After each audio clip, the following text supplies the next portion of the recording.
एक लंबे समय पहले एक गांव में सुरेश और कीर्तना नामक पति पत्नी रहते थे। उनके गीतिका नामक एक सुंदर सी बेटी थी। सुरेश हमेशा सबके सामने बेवजह गर्व से पेश आता था। एक दिन शाम के समय में कीर्तना उनके घर पे वड़ा पाव बनाती है।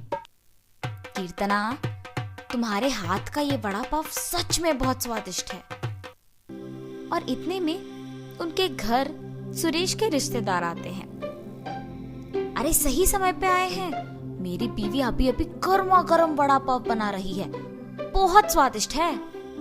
कीर्तना, जरा मेरे रिश्तेदारों के लिए भी वड़ा पाव बना के ले आना।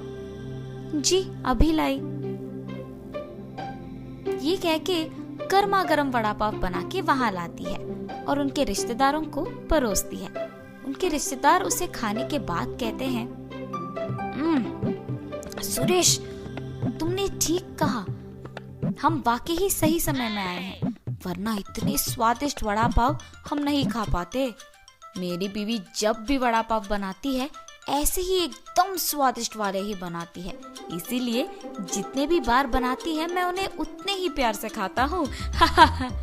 हाँ, बात तो सही है, इतने स्वादिष्ट वड़ा पाव तो कोई आसानी से नहीं बना सकता। अगर तुम्हारी बीवी ने दुकान लगाया तो लोग खरीद के खाएंगे इन्हें। हाँ नरेश, अगर मैं इतना स्वादिष्ट वड़ा पाव बनाती तो पक्का दुकान लगा देती। अगर मैं अपनी बीवी के साथ एक वड़ा पाव का दुकान शुरू करूंगा तो सभी वही आके खाएंगे और उन्हीं स्वादिष्ट वड़ा पाव के बारे में सारा गांव बात करेगा। ये एक अच्छा सोच है। ऐसे ही उसके रिश्तेदारों के जाने के बाद भी उसी विचार के बारे में सोचते रहता है। तब कीर्तना को नजर आता है कि उसके पति किसी सोच में पड़े हैं। उनके पास जाकर कहती है, क्या हुआ जी, किस चीज के बारे में इतना सोच रहे हैं आप? कीर्तना, तुमने तो सुना है ना कि मेरे रिश्तेदारों ने क्या कहा, हम हमारे घर के सामने ही एक वड़ा पाव का दुकान लगाएंगे। तब मेरे रिश्तेदारों के ही तरह इस गांव के सारे लोग उसी के बारे में बात करेंगे। ठीक है, आपके विचार के अनुसार ही हम वड़ा पाव बना के बेचेंगे, लेकिन आपको अब से ऐसे बेवजह गर्व की बातें करना बंद करना पड़ेगा। अगर आप इसी बात को मानकर अपने बर्ताव को बदलने का वचन देंगे तो ही हम ये व्यापार शुरू करेंगे। हाँ, अब अगर मैं अपनी बीवी की बातों को नहीं मानूंगा तो वो शायद व्यापार शुरू करने के लिए नहीं मानेगी और मेरे ख्यालों के अनुसार कुछ नहीं होगा। ठीक है कीर्तना, तुम्हारी इच्छा के ही अनुसार मैं अपना बर्ताव बदलूंगा। हम कल से ही वड़ा पाव बना के बेचेंगे। और ऐसे ही वो बाहर जाकर वड़ा पाव की तैयारी के लिए जरूरी सामग्री लेकर आता है और अगले दिन नरेश उनका दुकान शुरू करके उसकी बीवी को वड़ा पाव बनाने के लिए कहता है। कीर्तना उसके पति के बातों के अनुसार ही वड़ा पाव बनाना शुरू करती है। स्वादिष्ट और गर्मा गर्म वड़ा पाव, आइए बाबू आइए। ऐसे जोर जोर से चिल्लाने के कारण उस तरफ जाते हुए सारे लोग आकर्षित होकर उसके दुकान आते हैं और वड़ा पाव लेके उन्हें खाने लगते हैं। सुरेश, वड़ा पाव तो बहुत गर्म और स्वादिष्ट है। हाँ, अब तक मैंने इतने स्वादिष्ट वड़ा पाव कहीं नहीं खाया है।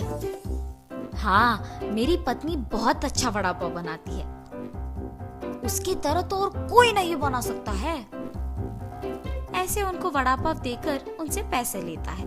उस रात को जब बैठ के वो आए हुए पैसों की गिनती करने लगते हैं तो कीर्तना कहती है, अरे वाह, पहले ही दिन हमें लाभ आया है जी। निवेश के पैसों से ज्यादा पैसे तो हमने कमाया है। क्या सच में?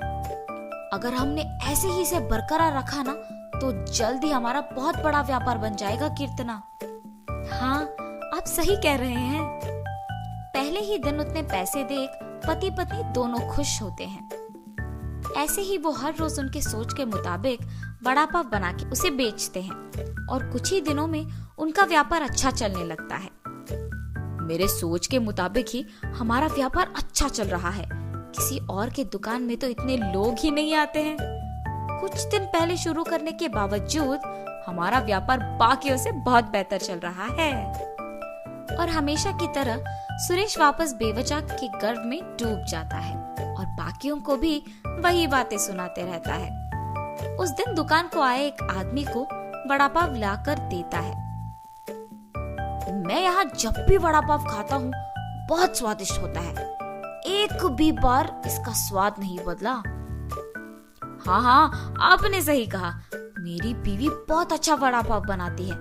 नया व्यापार होने के बावजूद बाकियों से हमारा बहुत अच्छा चल रहा है। हाँ। ऐसे ही वहाँ मौजूद सभी से बात करता है और ऐसे ही बात करते हुए वो उन लोगों से पैसे लेना भूल जाता है। उसके पैसे ना लेने के कारण सभी वहाँ आके उसकी गर्व की बातें सुनकर पैसे दिए बिना चले जाते थे। कुछ दिन बाद सबको जब सुरेश की कमजोरी का पता लग गया तो वो वड़ा पाव मंगा के उसे खा के पैसे देने के लिए उसके पास जाकर वड़ा पाव के बारे में बात करना शुरू करते थे। सुरेश उनके बातों में पड़ के गर्व की बातें करता था और उनसे पैसे लेना भूल जाता था और कुछ देर बाद वो लोग वहाँ से पैसे दिए बिना चले जाते थे। सुरेश के इस बर्ताव के कारण उनके व्यापार में नुकसान होता है और अचानक उनके सपने टूट जाने पर पति पत्नी दोनों बहुत निराश होते हैं। कीर्तना, मुझे माफ करो, इस सब का कारण मैं हूँ।